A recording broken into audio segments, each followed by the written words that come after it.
আবাসন সংশ্লিষ্ট 2 শতাধিক খাত ঝুঁকিতে অনিশ্চয়তায় 2 লাখ কোটি টাকার বিনিয়োগ, দ্রুত কার্যকর পদক্ষেপ নেওয়ার তাগিদ। সংক্রমণ বাড়ছে দ্রুত, 46 জেলা হাসপাতালে নিয়ে আইসিইউ সুবিধা, জটিল হয়ে পড়ছে ঝুঁকিপূর্ণ করোনা রোগীর চিকিৎসা। গণপরিবহনের স্বেচ্ছাচারিতা, যাত্রী ওঠানোর প্রতিযোগিতায় উপেক্ষিত শারীরিক দূরত্ব, সিলেটে শ্রমিক সংঘর্ষে আহত অর্ধশত। যুক্তরাষ্ট্রের 1.5 শতাধিক সিটিতে ব্যাপক বিক্ষোভ, বর্ণবাদ বিরোধী প্রতিবাদে ছড়িয়ে পড়েছে অন্যান্য দেশেও। করোনার ধাক্কায় স্থবির দেশের ফুটবল, অনিশ্চয়তায় বাফুফের নির্বাচনও, সরকারের দিকে তাকিয়ে ফেডারেশন। এবং করোনাকালে ঘরবন্দি মানুষের বিনোদনের প্রধান মাধ্যম ওয়েব প্ল্যাটফর্ম জায়গা করে নিতে পারছে না দেশি নির্মাতারা। রেইনবো অলরাউন্ডার এক্সটেরিয়র পেইন্ট, বাংলাদেশের আবহাওয়া উপযোগী একমাত্র পেইন্ট। স্বাগত সকাল 10টার সংবাদের সাথে আছে আমি আফসার উদ্দিন। দেখছিলেন সংবাদ শিরোনাম, এবার বিস্তারিত।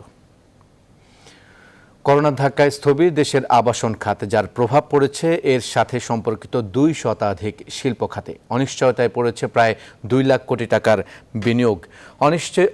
অনিশ্চিত অর্ধ কোটিরও বেশি নির্মাণ শ্রমিকের ভবিষ্যৎ। এই অবস্থায় আবাসন সহ শিল্প খাতকে বাঁচাতে বিনা শর্তে অপ্রদর্শিত অর্থ বিনিয়োগের সুযোগ দেয়া, মানি লন্ডারিং বন্ধে কঠোর অবস্থান, অবৈধ হুন্ডি ব্যবসা বন্ধ কিংবা বন্ডের অপব্যবহার ঠেকানোর মতো বিষয়গুলোকে গুরুত্বের সাথে দেখা জরুরি বলে মনে করছেন অর্থনীতি বিশ্লেষকরা।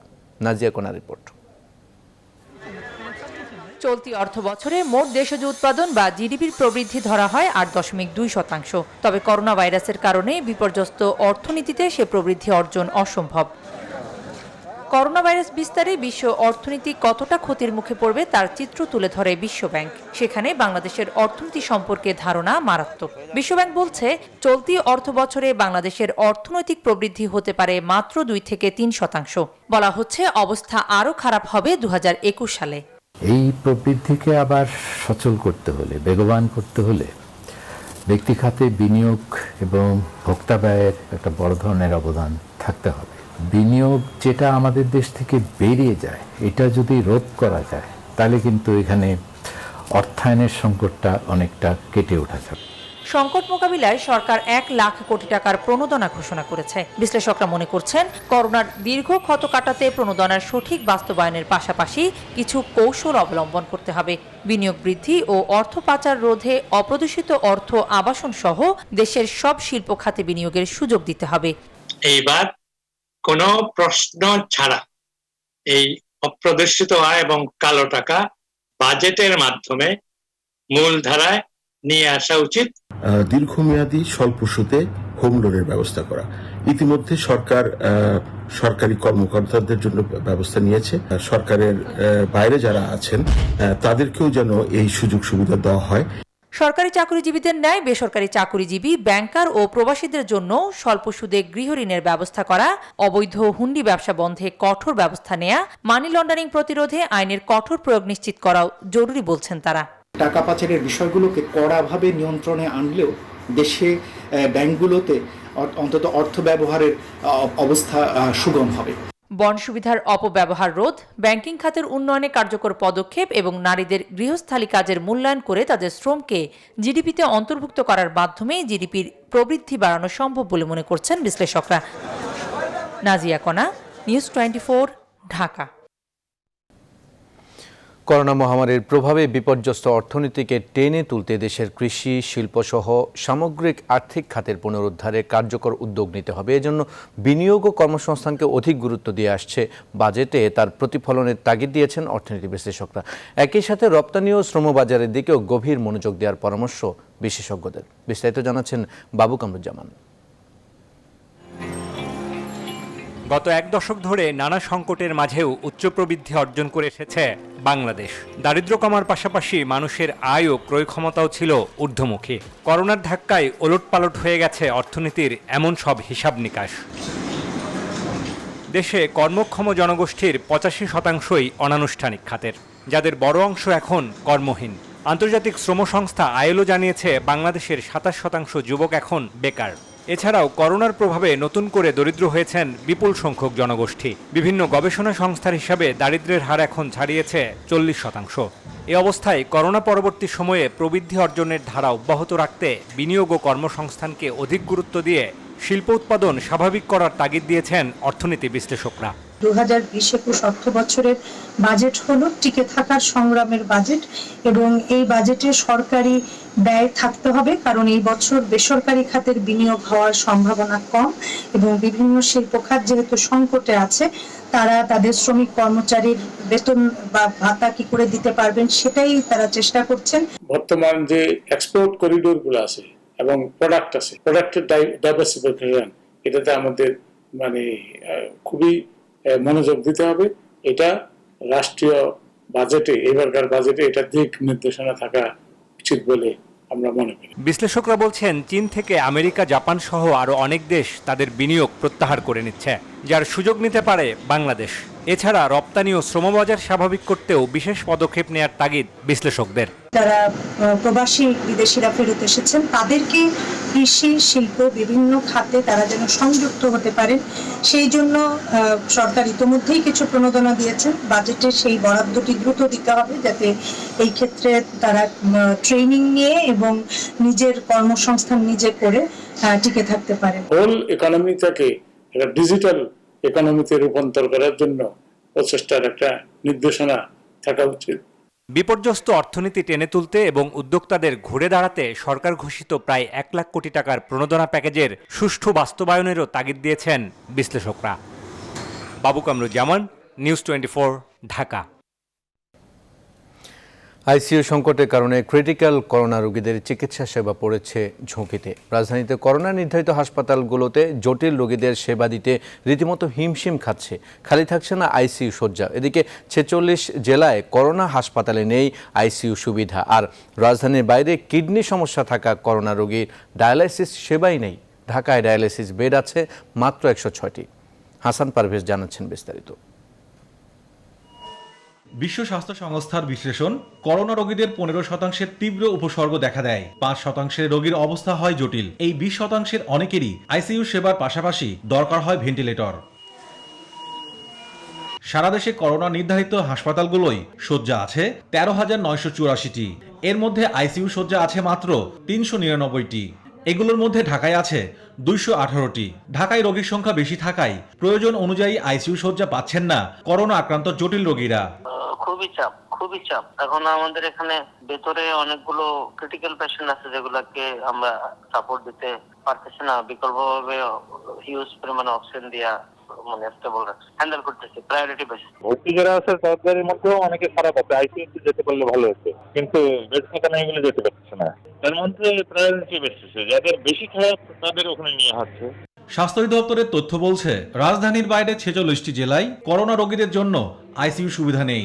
ঢাকা বিভাগের 13 জেলার মধ্যে 6 জেলায় আইসিইউ শয্যা নেই। চট্টগ্রাম বিভাগে 11 জেলার মধ্যে 9 জেলায় নেই আইসিইউ। ময়মনসিংহ বিভাগে 4 জেলার মধ্যে 3 জেলায়, বরিশাল বিভাগে 6 জেলার মধ্যে 5 জেলায়, সিলেট বিভাগে 4 জেলার মধ্যে 3 জেলায়, রাজশাহীতে 8 জেলার মধ্যে 6 জেলায়, খুলনায় 10 জেলার মধ্যে 8 জেলায় এবং রংপুরে 6 জেলায় নেই আইসিইউ। করোনা হাসপাতালগুলোই ডায়ালাইসিস শয্যা আছে মোট 106টি। রাজধানীর বাইরে কোনো করোনা হাসপাতালে ডায়ালাইসিসের সুযোগ নেই। দেশে আক্রান্ত রোগীর সংখ্যা বাড়লেও আইসিইউ সুবিধা বাড়েনি, যা ভবিষ্যতে করোনা চিকিৎসার জন্য জটিল পরিস্থিতি তৈরি হতে পারে। এই আইসিইউ বেড এবং হাই ফ্লো অক্সিজেন এই জায়গাতে আমাদের ঘাটতিটা থেকে গেছে। কোভিড আক্রান্ত এবং অন্যান্য অসুখ বিসুখ তাদের আগে থেকে আছে, তাদের জন্য একটা অশনি সংকেত, তাদের চিকিৎসার জন্য আমরা প্রস্তুত নয়। এটা হলো সোজা বাংলা কথায় বলা যায়। দ্রুত আইসিইউ ও ডায়ালাইসিস শয্যা না বাড়ানো গেলে করোনা আক্রান্ত জটিল রোগীরা চিকিৎসা সেবা বঞ্চিত হতে পারেন। হাসান পারভেজ, নিউজ 24, ঢাকা। দেশের অগণিত চিকিৎসক করোনা রোগীদের চিকিৎসা সেবা দিচ্ছেন। তাদের জন্য রয়েছে সরকারের প্রণোদনা, স্বাস্থ্য বীমা। সরকারি চিকিৎসকরা পাচ্ছেন 14 দিনের কোয়ারেন্টাইনে থাকার সুবিধাও। এছাড়া তাদের থাকা খাওয়ার দায়িত্বও নিয়েছে সরকার। অন্তরা বিশ্বাসের প্রতিবেদন। ঢাল তলোয়ার ছাড়াই শুরু হয়েছিল লড়াইটা। প্রথমে ছিল না করোনা প্রতিরোধী মাস্ক কিংবা অন্য প্রয়োজনীয় সুরক্ষা সামগ্রী। 8 মার্চ প্রথম করোনা রোগী শনাক্ত হয় দেশে। 18 মার্চ প্রথম মারা যান এক আক্রান্ত রোগী। চিকিৎসক ও স্বাস্থ্যকর্মীরাও আক্রান্ত হতে থাকেন একের পর এক। এপ্রিলের প্রথম সপ্তাহে প্রধানমন্ত্রী ঘোষণা দেন চিকিৎসকদের দেয়া হবে প্রণোদনা। আক্রান্ত হলে 5 থেকে 10 লাখ আর মারা গেলে 25 থেকে 50 লাখ টাকার স্বাস্থ্য বীমা দেওয়ার ঘোষণা দেন তিনি। জীবনের ঝুঁকি নিয়ে কাজ করেছেন, এই প্রণোদনাটুকু তাদের জন্য। তাদেরকে উৎসাহিত করতে হবে, তাদেরকে পুরস্কৃত করতে হবে। যারা ভালো কাজ করবেন অবশ্যই পুরস্কৃত করতে হবে। তাদের মোরাল, লজিস্টিক সাপোর্ট, ব্যক্তিগত সুরক্ষা সরঞ্জাম কখনো যেন ঘাটতি না হয় সেদিকে লক্ষ্য রাখতে হবে। এরপর 25 এপ্রিল দেশে প্রথম করোনা আক্রান্ত হয়ে এক চিকিৎসক মারা যান। 17 এপ্রিল পর্যন্ত 100 জন চিকিৎসক করোনা ভাইরাসে আক্রান্ত হন। 21 এপ্রিলেই 200 জনে পৌঁছায়। এপ্রিলের শেষে 500 ছাড়ায় চিকিৎসকদের আক্রান্তের সংখ্যা। স্বাস্থ্য অধিদপ্তরের হিসাবে 1 মে নাগাদ দেখা যায় আক্রান্তের 11%ই স্বাস্থ্যকর্মী।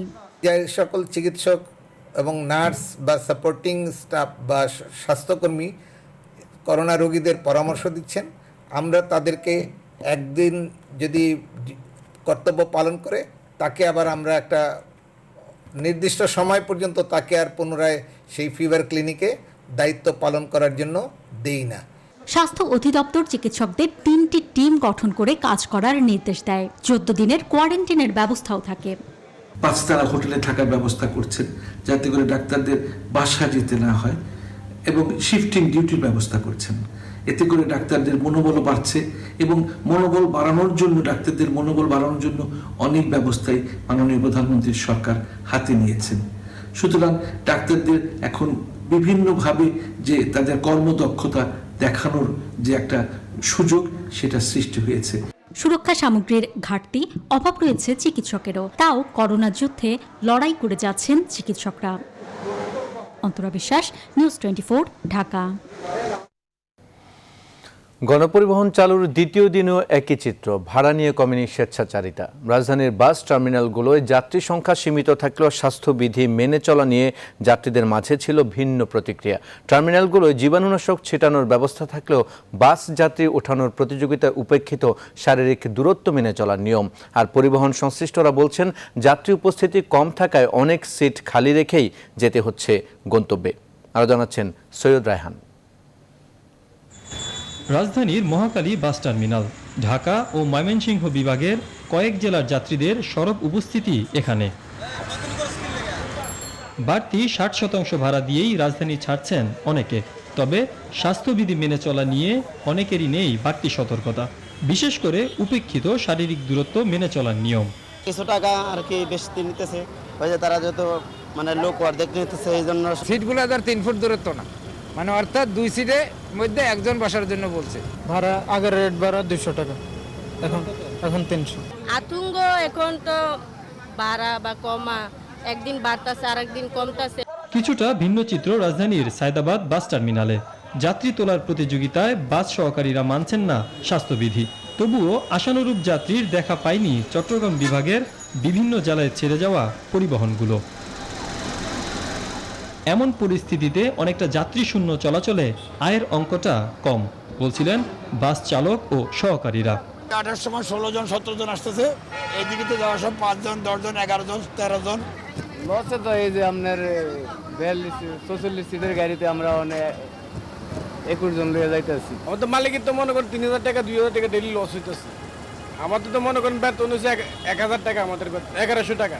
বিভিন্ন জেলায় ছেড়ে যাওয়া বাসগুলোয় আদায় করা হয় বাড়তি 60% ভাড়া। মহামারীর এই সংকট কেটে গেলে বাড়তি ভাড়ার বোঝা তুলে দেওয়ার দাবি সাধারণ যাত্রীদের। সৈয়দ রায়হান, নিউজ 24, ঢাকা। গণপরিবহনের স্বাস্থ্যবিধি কতটা মানা হচ্ছে, কিভাবে চলছে, এসব নিয়ে বিস্তারিত জানাতে রাজধানীর গুলিস্তান ও কারওয়ান বাজার থেকে যুক্ত হচ্ছেন সহকর্মী আলী তালুকদার ও নাজমুল হুদা। আমরা শুরুতে চলে যাব, আমাদের সহকর্মী আলী তালুকদার রাজধানীর গুলিস্তানে অবস্থান করছেন। আলী, রাজধানীতে গণপরিবহনগুলোতে স্বাস্থ্যবিধি না মানা এবং ভাড়া নিয়ে অনেক অভিযোগ ছিল, আজকের চিত্র কি দেখছেন?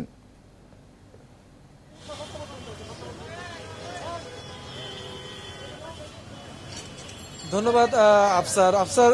গুলিস্তানের সার্বিক চিত্র বলা চলে যে একদিকে গণপরিবহনের সংখ্যা কিন্তু বেড়েছে এবং যাত্রীদের সংখ্যা বলা চলে যে আমরা যেই নির্দেশনাগুলো ছিল সেই নির্দেশনা অনুযায়ী 2 সিটের জায়গায় 1টি সিটে যাত্রীরা বসবেন এবং যাত্রীদেরকে যখন বাসে যখন তারা চড়ে বসবেন তখন তাদের যেন মাস্ক ব্যবহার করেন এবং হাতে গ্লাভস পরিধান করা থাকেন সেই বিষয়গুলো কিন্তু বলা হয়েছিল এবং চালক সহকারী যারা বাসের সাথে এই গণপরিবহনের সাথে রয়েছেন তাদেরকেও বলা হয়েছিল যে যেই সকল যাত্রীরা বাসে উঠবেন তাদেরকে যেন সেই যেই স্বাস্থ্যবিধির যে বিষয় মেনে তারা যেন বাসে চড়েন। কিন্তু আমরা দেখেছি যে এই যাত্রী এবং যারা বাসের চালক এবং সহকারী তাদের ক্ষেত্রে অনিয়মের কিছু চিত্র দেখা গিয়েছে যে অন্যান্য সময় করোনার আগে যখন যাত্রীরা বাসে চড়তেন তখন তাদের শরীরে দেখা যেত যে তাদের ধরে বাসে উঠাতো সেই বিষয়গুলো কিন্তু সেই চিত্রও কিন্তু দেখা যাচ্ছে যে এই করোনার সময়তে তারা যাত্রীদেরকে ধরে স্পর্শ করে তাদেরকে বাসে উঠাচ্ছে এবং ভাড়ার যে বিষয়টা সেই বিষয় নিয়ে সরকারের পক্ষ থেকে যে 60% ভাড়া বৃদ্ধির কথা বলা হয়েছিল সেই বিষয়ে কিছুটা অনিয়মের চিত্র এখনও দেখা গিয়েছে যে কয়েকটি রুটে যে আমরা দেখেছি যে বাসে ভাড়ার যে 60% কথা সেই জায়গার মধ্যে দেখা গিয়েছে তাদের থেকে অধিক ভাড়া আদায় করছেন এবং স্বাস্থ্যবিধির কথা দেখা গিয়েছে যে বেশিরভাগ চালক যাত্রীরা তাদের মুখে যে মাস্ক সেই মাস্ক তারা পরছেন না। তো বলা চলে যে এই নিয়ম এবং অনিয়মের মধ্যে দিয়ে চলছে গণপরিবহন এবং যাত্রীরাও সেই অনিয়মের মধ্য দিয়েই তাদের দৈনন্দিন জীবন এই যানবাহনের মধ্যে দিয়ে পার করছেন। তো এই ছিল আমার কাছে গুলিস্তান থেকে সর্বশেষ খবর। আফসার আলী, আপনাকে ধন্যবাদ। আমরা এবার চলে যাব, আমাদের আরেক সহকর্মী নাজমুল আছেন। নাজমুল, আশুলিয়ায় বাসগুলোতে আসলে কতটা স্বাস্থ্যবিধি মানা হচ্ছে, কি দেখছেন সরেজমিনে? এই মুহূর্তে রয়েছে আমি আশুলিয়ার বাজারে, সেখানে আপনি বাস স্ট্যান্ডে দেখছেন যে প্রচুর গাড়ি রয়েছে এবং আজকে টানা তৃতীয় দিনের মতো কিন্তু চলছে এবং সেখানে কিন্তু সামাজিক যে দূরত্ব সেটা কিন্তু এখন তারা মানছে না। এখানে যে বাসগুলিতে আপনি দেখছেন যে হ্যান্ড ওয়াশ থাকলেও কিন্তু আপনি মাস্ক কিন্তু তাদের অনেকের মুখে আছে, অনেকের মুখে নেই এবং যাত্রীদেরও মুখে নেই। এখানে প্রচুর মানুষ আপনি দেখছেন, এই যে শিশু এবং তার পরিবার নিয়ে এসেছে তার মুখে কিন্তু মাস্ক নেই এবং ঠিক সেখানে কিন্তু একটু দেখছেন যে মানুষজন কিন্তু একটু বেশি তারা আসলে এখানে রয়েছে। আপনাদের সাথে এই যে বাচ্চাটা কার? বাচ্চার মুখ তো মানছিল কিন্তু এখন খুলে ফেলেছে গাড়িতে নামার সময়। মাসলেও আমি মাসলেও। ধন্যবাদ আপনাকে। যেমনটি বলছিলেন, আমরা একটু পরিবহন যে আপনারা ভাড়া তো বেশি নিচ্ছেন এরকম অভিযোগ উঠছে, কেন? না, আমরা ভাড়া বেশি নিচ্ছি না। আমরা সরকারি নির্দেশ অনুযায়ী যা নির্ধারণ করা হয়েছে আমরা তার বেশি একটু নিচ্ছি না। আর সরকারি নির্দেশ অনুযায়ী 2 সিটে 1 জন করে বসাচ্ছি। আর এতে আমাদের ক্ষতিগ্রস্ত হচ্ছে, আমরা যাত্রী পাচ্ছি না, আর গাড়ি খালি খালি যাচ্ছে, তেল খরচ উঠছে না। তারপরে এই যে যাত্রীর সুবিধার্থে আমরা সকল যাত্রীর স্প্রে করে দিচ্ছি, মুখে মাস্ক পরানোর ব্যবস্থা করে দিচ্ছি। তারপর দূরত্ব বজায় রেখে চলাচলের চেষ্টা। এখানে তো দূরত্ব সামাজিক মানছে না। আপনার সঙ্গে একটু কথা বলি, আপনি তো এই লোকাল বাসের মালিক, এই যে আপনারা যে ভাড়াটা যেটা নির্ধারণ করা হচ্ছে সেই ভাড়ায় কি আসলে আপনারা এর থেকে অতিরিক্ত নিচ্ছেন? জি না, আমরা ওই অতিরিক্ত ভাড়া নিচ্ছি না, কিন্তু রুটে কোনো যাত্রী নেই, এর জন্য ভাড়া অতিরিক্ত যা সরকার ধার্য করছে 60% তাই নিচ্ছি, কিন্তু 80% হলে ভালো হতো। 40 জনের সিটের মধ্যে নিচ্ছি 20 জন, আবার স্প্রে করে সবাইকে উঠাচ্ছে, বাসে নিয়েছে। ধন্যবাদ আপনাকে। যেমনটা আসলে বলছিল যে এই যে বাসগুলিতে আপনি দেখছেন যে তারা মূলত যেখানে যাত্রী যে পরিমাণ নেওয়ার কথা তার থেকে আমরা একটু ভিতরের চিত্র একটু দেখাতে চাচ্ছিলাম যে তারা আসলে মূলত এখানে এসেছে এবং এখানে যে যাত্রীগুলি আপনি দেখছেন যে অনেক সিটেই কিন্তু ফাঁকা রয়েছে। নাজমুল, আপনাকে ধন্যবাদ। সেই সাথে আমাদের সহকর্মী আলী তালুকদার, আপনাকেও ধন্যবাদ জানাচ্ছি আমাদের সাথে যুক্ত হওয়ার জন্য। চলে যাচ্ছে অন্য প্রসঙ্গে।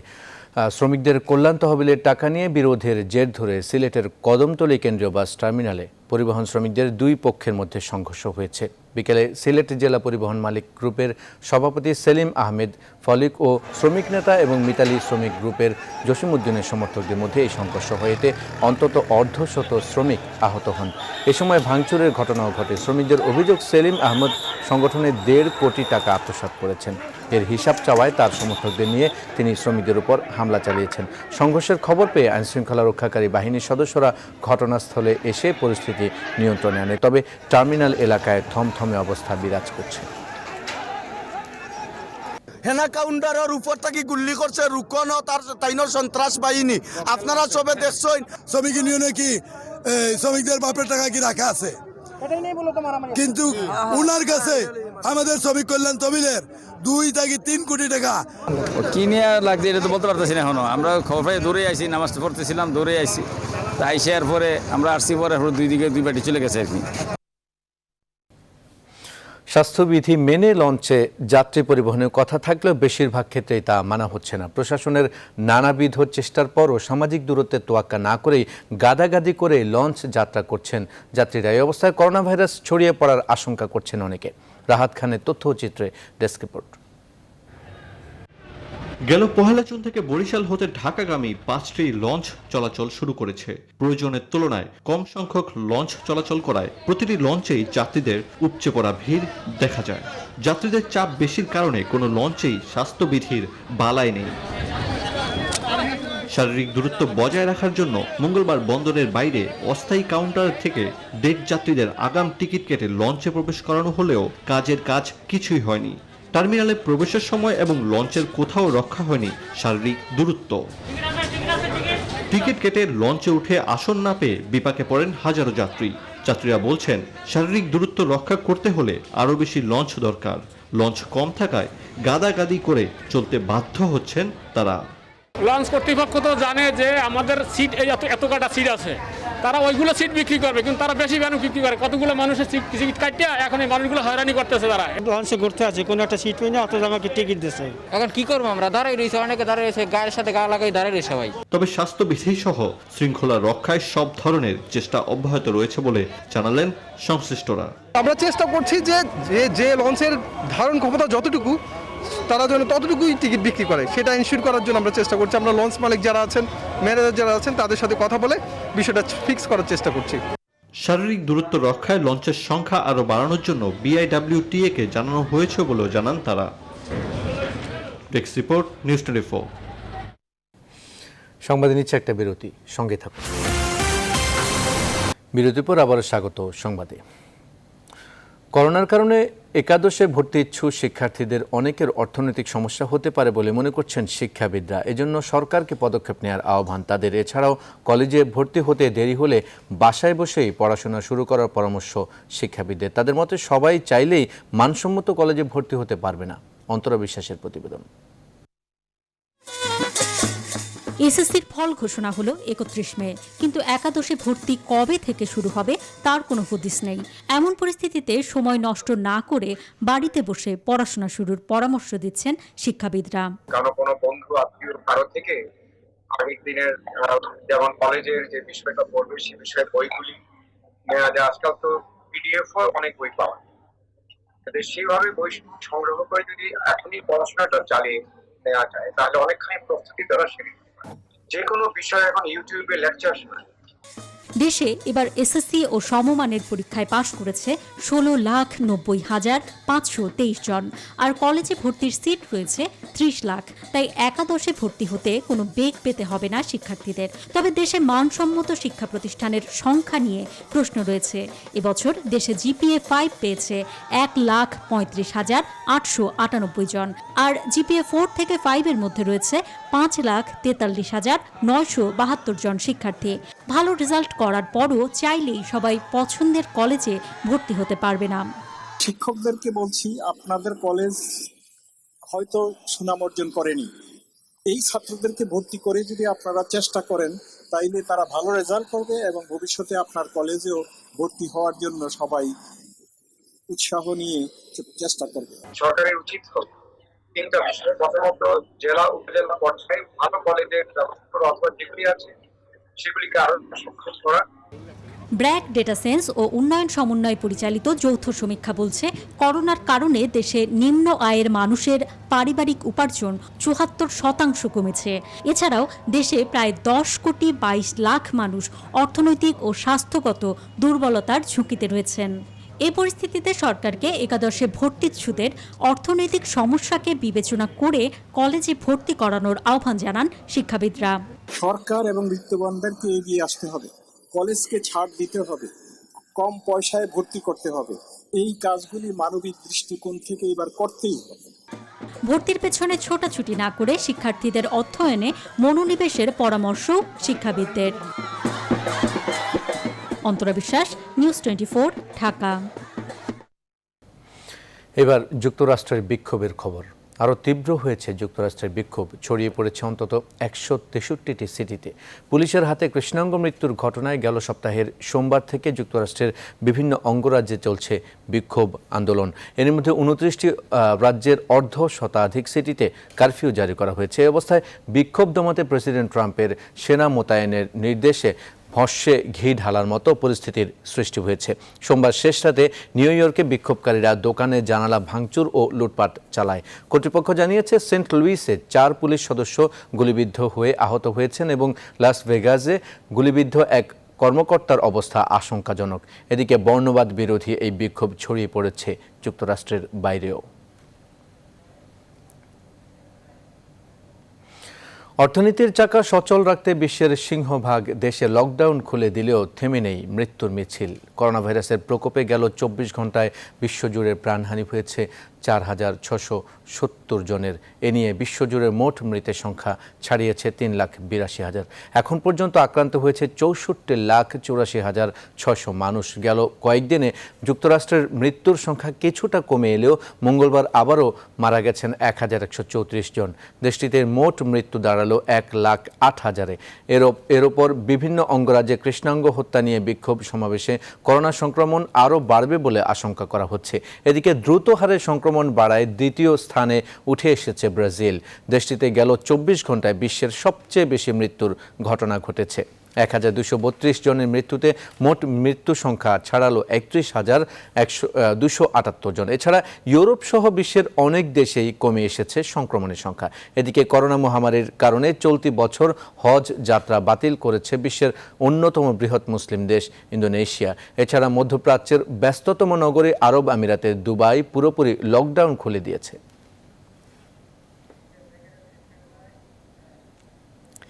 নিচে আরেকটি বিরতি, সঙ্গে থাকুন। আবারও স্বাগত সংবাদে। এবার ফার্স্ট সিকিউরিটি ইসলামী ব্যাংক অর্থ বাণিজ্যের সংবাদ।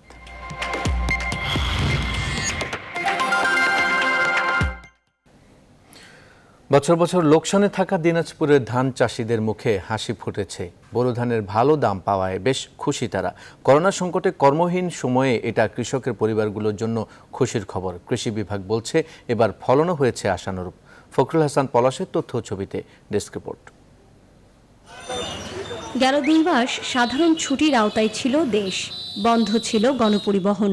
পণ্যবাহী ট্রাক চলাচলের অনুমতি থাকলেও ট্রাকের সংখ্যা ছিল কম। এমন বাস্তবতায় বোরো ধান নিয়ে বেশ দুশ্চিন্তায় ছিলেন দিনাজপুরের চাষিরা। তবে পরিস্থিতি এখন ভিন্ন। দিনাজপুরে চালের বাজার বেশ জমজমাট। কৃষকদের ধারণা, করোনা পরিস্থিতিতে চালের চাহিদা বাড়ায় দাম বেড়েছে ধানের। এবার একটু ধানের দাম ভালো, মোটামুটি গৃহস্থী যারা কৃষিকাজ করে তাদের জন্য লাভ হবে। বিঘা প্রতি 10,000-11,000 এরকম খরচা পড়েছে। এই বাজারটা যদি থাকে বরাবর, কৃষকরা লাভবান হবে আর বরাবর চাষবাস করতেই থাকবে। এখন প্রকারভেদে প্রতি মণ ধান বিক্রি হচ্ছে 750 থেকে 900 টাকায়। গেল বছর এই দাম ছিল 5 থেকে 600 টাকায়। দাম পাওয়ায় ধান ব্যবসায়ীরাও খুশি। গতবার তো এই মৌসুমে 1200, 1150, 1200 এরকম ছিল, আর এবার তো 1650 কাঁচা ধান যেটা পাচ্ছি, শুকনো তো প্রায় 1800-1900 টাকা। এরকম দাম থাকে না, কোনো বছরে পাই না। জেলায় এবার বোরো ধানের ভালো ফলন হয়েছে। শেষ মুহূর্তে প্রাকৃতিক দুর্যোগ হলেও মোট উৎপাদনে খুব একটা প্রভাব পড়েনি বলে জানান কৃষি কর্মকর্তারা।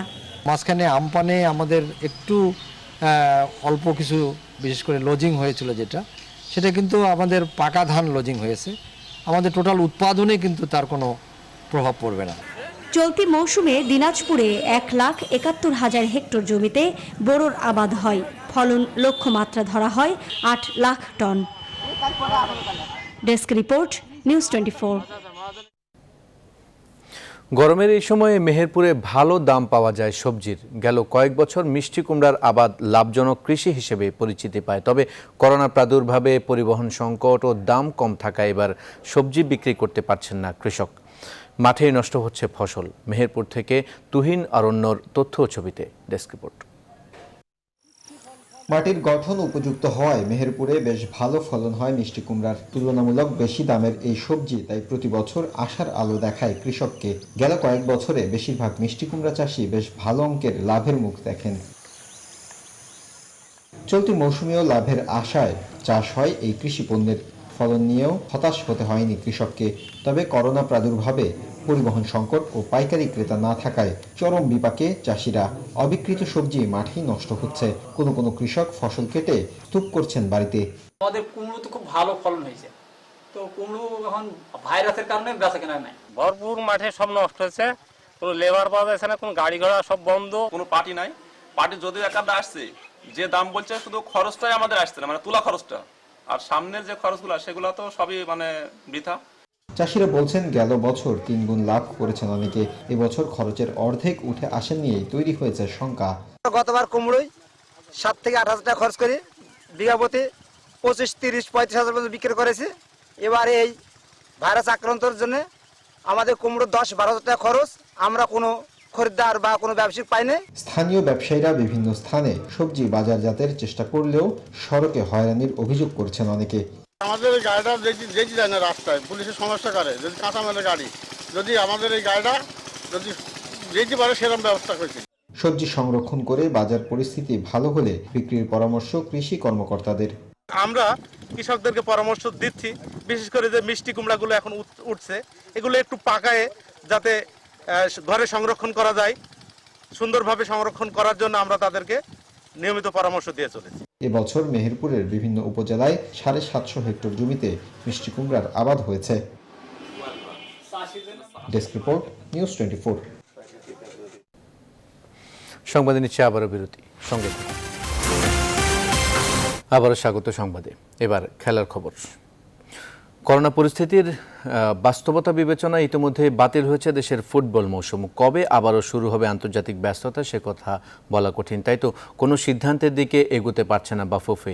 এদিকে বাফুফের নির্বাচন আয়োজনের বিষয়ে এখনও কোনো সিদ্ধান্ত নেয়নি ফেডারেশন।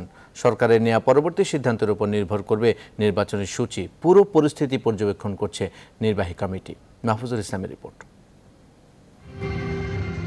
এএফসি কাপের গ্রুপ পর্বে বসুন্ধরা কিংসের রাজস্বিক শুরুর পর আন্তর্জাতিক ক্লাব ফুটবল অঙ্গনে সফলতার পাল ওড়ায় বাংলাদেশ। বিশ্বকাপ বাছাইয়ে জাতীয় দলের পারফরমেন্সও একেবারে মন্দ ছিল না, কিন্তু করোনায় থমকে যাওয়ায় সবকিছু আবার নতুন শুরুর পথে হাঁটতে হবে বাফুফেকে। আমরা আনঅফিসিয়ালি ফিফা থেকে যেটা বলা হয়েছে বা যতটুকু বুঝতে পেরেছি যে এই বছরের শেষে আমাদের ফিফা ওয়ার্ল্ড কাপ কোয়ালিফায়ার্স ম্যাচগুলো আয়োজন করা যায় কিনা সেই ব্যাপারে তারা কাজ করছে। ফিফা এবং এএফসি সম্মিলিতভাবে এশিয়ান কোয়ালিফায়ার্সগুলো আয়োজন করার ব্যাপারে, এএফসি কাপের ম্যাচগুলো আয়োজন করার ব্যাপারে এশিয়ান ফুটবল কনফেডারেশন বিভিন্ন দেশের সাথে তারা কাজ করছে। বিভিন্ন দেশের ট্রাভেল রেস্ট্রিকশন, ট্রাভেল ব্যান এবং অন্যান্য যে বিষয়গুলো সেফ সাউন্ড কন্ডিশনে একটা নিউ শিডিউলে কিভাবে খেলাগুলো আয়োজন করা যায়। করোনায় থমকে যাওয়া বাফুফের নির্বাচন আয়োজনে এখনও দৃশ্যমান কোনো পদক্ষেপ নেয়নি ফেডারেশন। করোনা পরিস্থিতি পর্যবেক্ষণ করেই নির্বাহী কমিটি নেবে সিদ্ধান্ত। যেহেতু আসলে গণপ্রজাতন্ত্রী বাংলাদেশ সরকারের কাছ থেকে একটা নির্দেশনা রয়েছে যে আমাদের আসলে যেহেতু অফিসিয়াল আদালত শুরু হয়েছে, এই অফিসিয়াল আদালতগুলো সীমিত পরিসরে সোশ্যাল ডিস্টেন্সিং মেনটেন করে আগামী 15 তারিখ পর্যন্ত এইভাবে করে অফিসিয়াল আদালত চালানো এবং 15 তারিখ পর্যন্ত আমরা বাফুফে অবস্থা পর্যালোচনা করতে চাই। বাফুফে কার্যনির্বাহী কমিটি মিটিং করে আসলে কার্যনির্বাহী কমিটি ডিসিশন নেবে যে আমাদের কংগ্রেস আয়োজন করা বা অন্যান্য বিষয়গুলোতে কার্যনির্বাহী কমিটি কর্তৃক যে ডিসিশন নেওয়া হবে সেই আলোকে পরবর্তী উদ্যোগ গ্রহণ করা হবে। মাহফুজুল ইসলাম, নিউজ 24, ঢাকা। ফুটবলের পর মাঠে ফিরতে যাচ্ছে ক্রিকেটও। চূড়ান্ত হয়েছে ইংল্যান্ড ও ওয়েস্ট ইন্ডিজ সিরিজের সময়সূচি।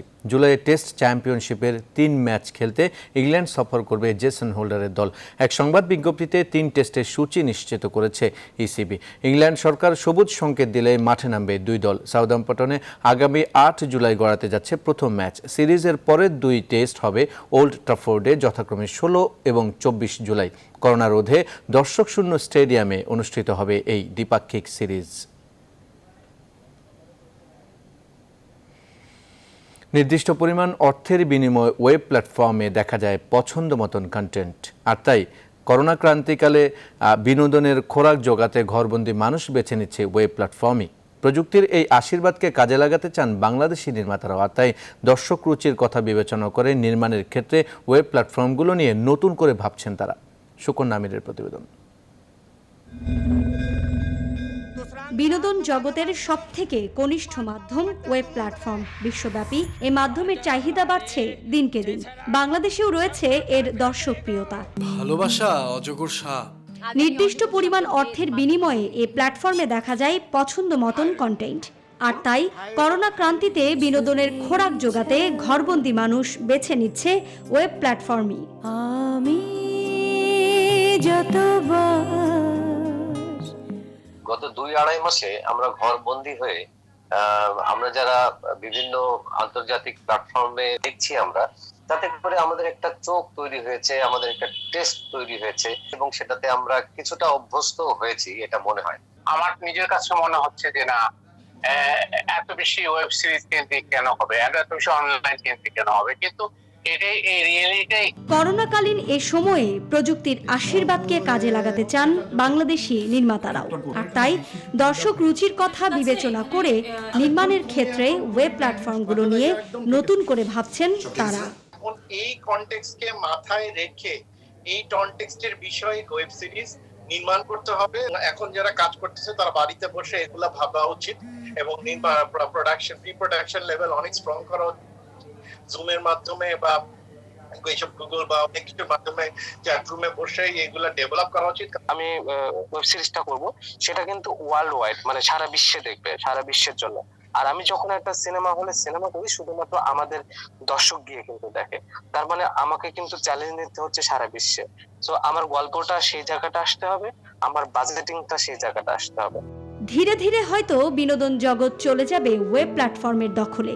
নিজস্ব ভাষা, নিজস্ব কৌশল দিয়ে সেখানে বাংলাদেশি নির্মাতারা কতখানি জায়গা করে নিতে পারবেন, সেটি এখন দেখার বিষয়। সুকন্যা আমির, নিউজ 24, ঢাকা। এই ছিল এখনকার মতো সংবাদে সাথে থাকায় ধন্যবাদ সবাইকে।